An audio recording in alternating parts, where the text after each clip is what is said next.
Hi, this is Colorful Foresight where we intuitively connect from within. And it's woo woo time where we connect our woo woo into our mundane living. Hi, this is Silvia of Colorful Foresight. Here we have Zelita from Third Eye Queen, and she is a energy reader. So today's topic is going to be on independent versus interdependent with intuition.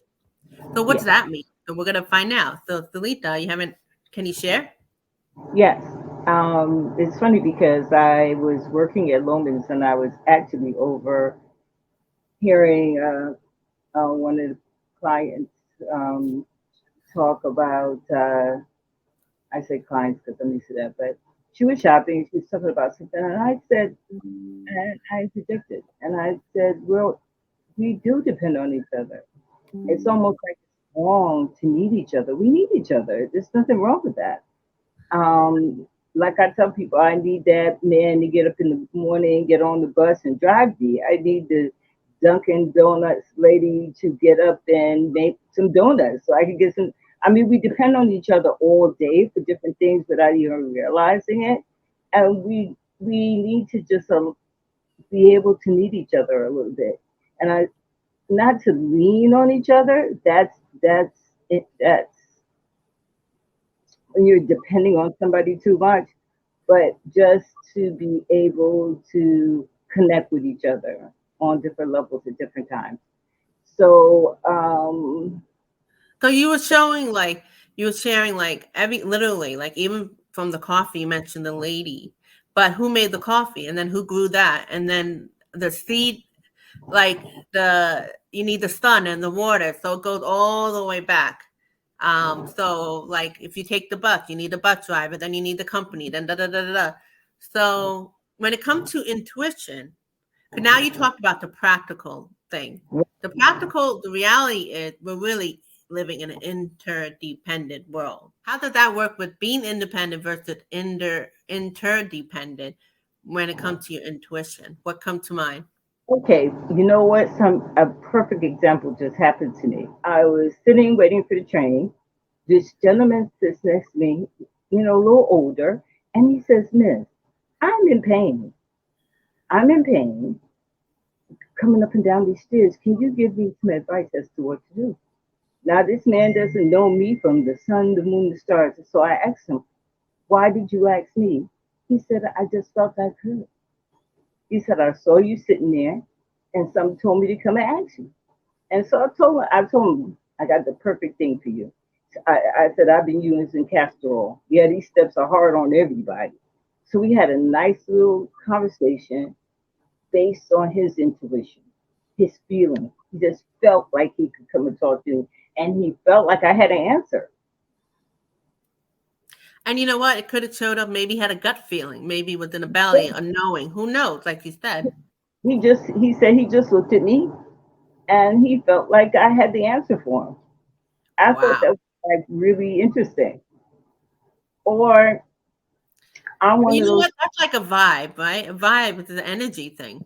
It's like because even when you're in the subway, you don't ask everybody something. You kind of look around. That's the intuitive part. You Hmm.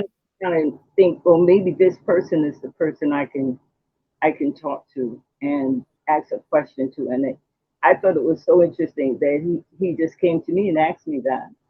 And what was also interesting was that I had been going through some pain myself, and someone told me about the castor oil, and it has been awesome. I tell everybody about it now for pain in the body, and you'd be surprised who's having pain in the body.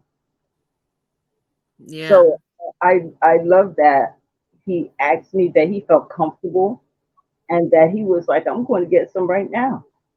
I said, "Go, I'm telling you to work. We'll see each other again and you'll tell me it worked." That I'm You know, talking about the creative part of it. You got to feel people. right. And people don't think the feeling part, they just, it's part of that intuition or that, especially you being an energy reader, you're vibing off people all the time. That's a great, yeah. Hmm. And they Especially vibe. when especially when we're talking about when we need to, we're in a world now where everybody think they don't need each other. you mentioned about being independent, but that Hmm. guy is and you were exactly the perfect example of being interdependent. You need each other, even with strangers. Yes.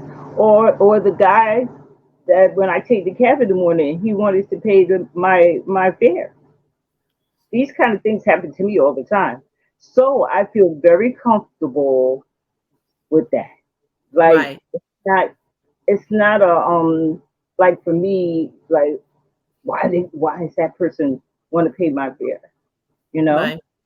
Yeah. Or I could be across the train and someone will say, "You come take this seat," and they wait there till I get there and sit down.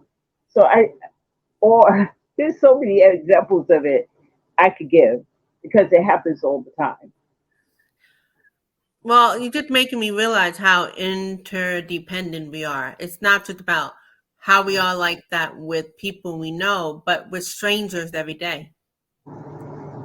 And it's not just about like relying on that coffee. It's also about the seat. Somebody giving you a seat, making your day easier. All the time. Or I'm Mm, telling you to the point where people are looking because they're like, why is he picking her all the way over there to get this seat? And I laugh at it all the time. I go, okay, no problem. And what do you think that's about? Besides you being open to that. I think you do have to be open. I think we've become very closed off from each other because actually we're fearful, and that's understandable because there's a lot going on. But I think we've been brought up to feel that whatever independence means, because I just know we need each other, Yeah. and without that connection, we become robots. Like I'm going to make a T-shirt that says, you know how they say sometimes they go, "Are you a robot?" I want to make a T-shirt that says, "No, I'm not a robot. I am a person dealing with other people on the planet." And it doesn't always have to be a great interaction because sometimes it just is what it is. But we need to smile at each other. We don't even want to look up from the phone anymore. It's hard to get someone's attention, actually. And what are the many different ways we're connecting now? Yeah, we have to connect. We need that. We need to be connected. So you don't want people leaning on you in that respect, but you do want to be able to interact and maybe deal with that person as the need presents itself. Right. But like you showed a great example how you have so many different offering where people give you a seat or they come up to you. And that's like what, a 5 minute thing or a 2 minute thing? Yeah. No, it's just Yeah. part of all the interaction in life, making your day better. Yeah, I mean, when I Could walk up be and answering your down, prayers. yeah, I walk up and down my block. I speak to everybody. Now I have ladies who wait for me to come up and down the block and say, "Hey, how was your day?" And they call me beautiful lady. They call me all kinds of stuff. But then you'll have people who don't want to even make that contact, and a lot of it is just fear. Yeah, it's true. It's true. Yeah, I agree a with lot that. of it's fear because you don't know who you're talking to, really. Right. I think after the pandemic of 2020, um, we got to see how kids tend to normally be already with the internet stuff, so they're very inside oriented. But because they didn't have the school interaction, because they didn't Mhm. have the sport interaction, they fully understood what it was like to not have any outside interaction. We're old school, so we understand both, but Right, we've had right. where but they didn't understand that because even though they're in the computer a lot, they also went to school. They also had, maybe had to play sports. They were able, and they realized that, yeah, they think internet or AI is great or be indoors all the time, but you need people regardless. Maybe you don't need a lot, but you need that connection. Yeah, it's a level. It's not healthy. Not healthy, not healthy. But That's anyway, right. that was great. I loved all those examples you shared. Thank you, Zelita. You know,